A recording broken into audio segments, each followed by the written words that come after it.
y'all let me know if you have a better way for me to introduce myself, because I'll be tired of saying that. Hey y'all, it's me, Charina. Like, girl, shut up. I get that cash and I flip it, yeah. I get that cash and I flip it. Anyway, I'm about to tell y'all about the time. Okay, my first time taking a Xanax, and this is why till this day I have never touched one of these again. Whew.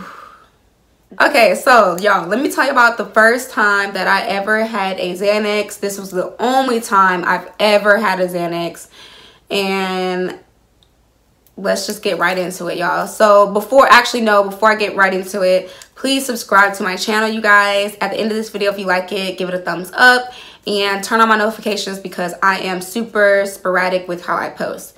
So on to this story. Okay, so me and a girl, so this was when I was working at Twin Peaks, of course, because Twin Peaks was home of the fucking druggies.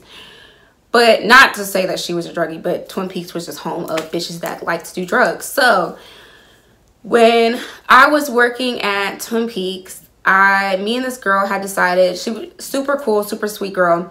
We had decided that we were going to do amateur night, because we were like, you know what, like, we had heard girls, I think we had like been talking to somebody and they were talking about it, and she was about it and I was about it, and I was like, mind y'all, she does not look like the type that would ever do amateur night. Like, literally, like, just cute girl next door, a little white girl. And so me and her had decided we were gonna go, but she was cool as hell, so we were like, girl, we about to go do this, we gotta go make this money. So she came to my house, like, we got all dressed up and stuff, like after work or whatever that night, we got all dressed up and we were like, okay, we're gonna do amateur night. So I was really nervous, and I was like, I don't know, I was really nervous, because this was before I had ever even like,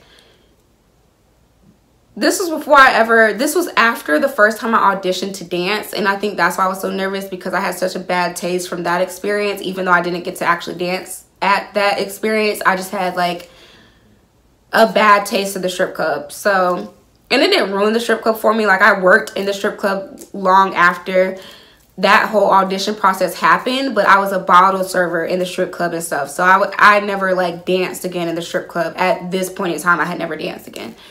So I was nervous, and she was like, you know, girl, it's gonna be fine, like, da da da. And so in order to calm my nerves, she gave me half of a Xanax. And she was like, oh yeah, if you just take half, you'll feel fine. Like, it'll just mellow you out a little bit. Like, you'll be good. So I'm like, okay, cool. Took my little half, and we drank a little bit. And then we proceeded to, like, we had other friends come over that night, because we had just made it a big thing. We invited a whole bunch of girls from work, my friends, her friends. And so I think it was like maybe like 9 or 10 of us that all went to the club. So everybody met at my place, and then we headed off to the strip club. So when we get there, one of the girls had like this, like, I would call him a sugar daddy, but he wasn't even like really a sugar daddy. He was more like a pimp, and she was like his madam. So she would bring him bitches basically. But she had him come in order to, like, you know, get the crowd started and to throw us money when we got up there and whatever the case. So I was like, okay, cool. So we get there and we're like waiting to go on stage, because we got there at 8, and amateur night didn't even start until 1. So we got there, we're waiting or whatever. We're just watching like other girls dance, and we're drinking and like just like socializing amongst each other, and like, because it's a big group of us. And so I didn't know, because nobody told me that if you take Xanax, nobody told me that if you take a Xanax, you are not supposed to drink with it, or you are going to feel like somebody shot a horse tranquilizer in your fucking butt. And that's what I felt like. I felt like by the time it was getting close to us to dance, I had already, like, when I say y'all, I was leaning in the club. Like, I literally was like,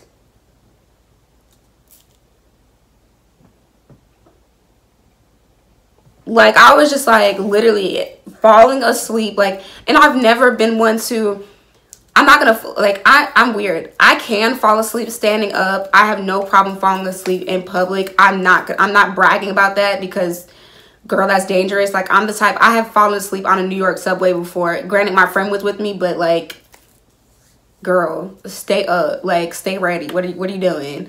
But I'm one of those people, I can fall asleep anywhere. Like, I can fall asleep anywhere. But that wasn't even one of those moments. This was just, I was fucked up beyond my control. So we're waiting to go up, and I'm just like falling asleep. Every time somebody try to talk to me, my head is just all over the place. Like, I'm just like so out of it, because it felt like somebody gave me a tranquilizer. It felt like I've never had something knock me out like that hard ever. Well, outside of the times that I've had to have anesthesia, but outside of having anesthesia, I've never had anything knock me out like that. So basically, long story short, I ended up, like, my friend goes up and she does her routine for amateur night, because we were supposed to both go to the back and both get ready and both be up there doing it. But I was fighting sleep so hard, it didn't make any sense. I looked like I had been drugged in the club. Like, I looked like I had been drugged. So she goes up there, she murders it, y'all. Like, kills it. It's like a natural at it. And actually, after this, ended up continuing to dance after this. And Lil Baby be making money, okay? But, and then the dude, well, mind you, okay, let me actually rewind.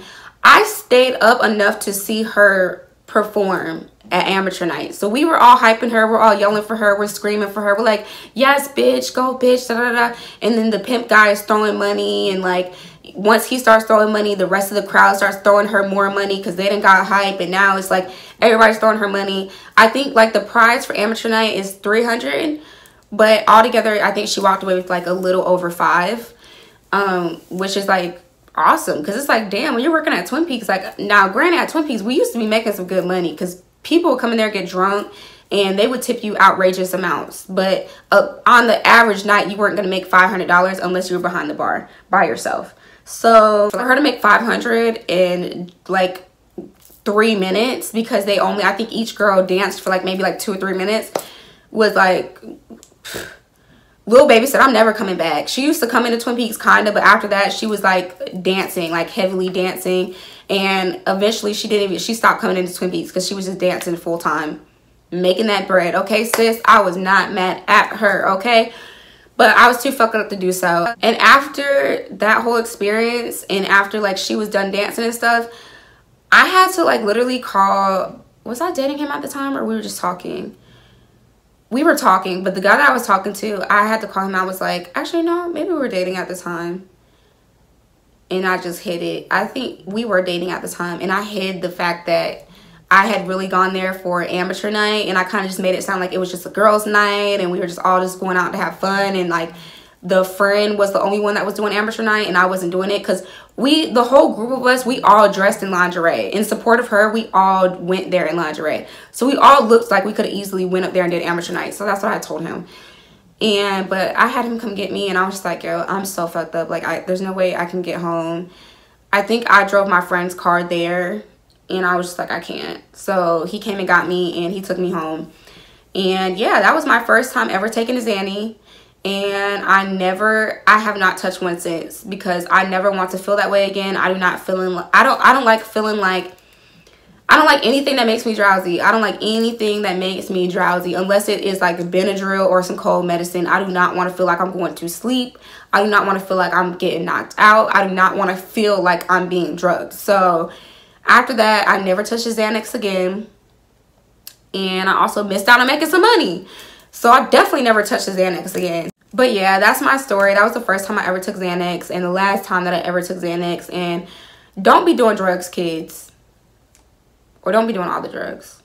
I'm not even going to sit here and flex like I look down on all drugs, because I don't. But don't be out here doing, like, there's some stuff that, you know, just don't. Don't be doing drugs. So if you guys like this video, please like, comment, and subscribe. And I will see you guys in my next story time.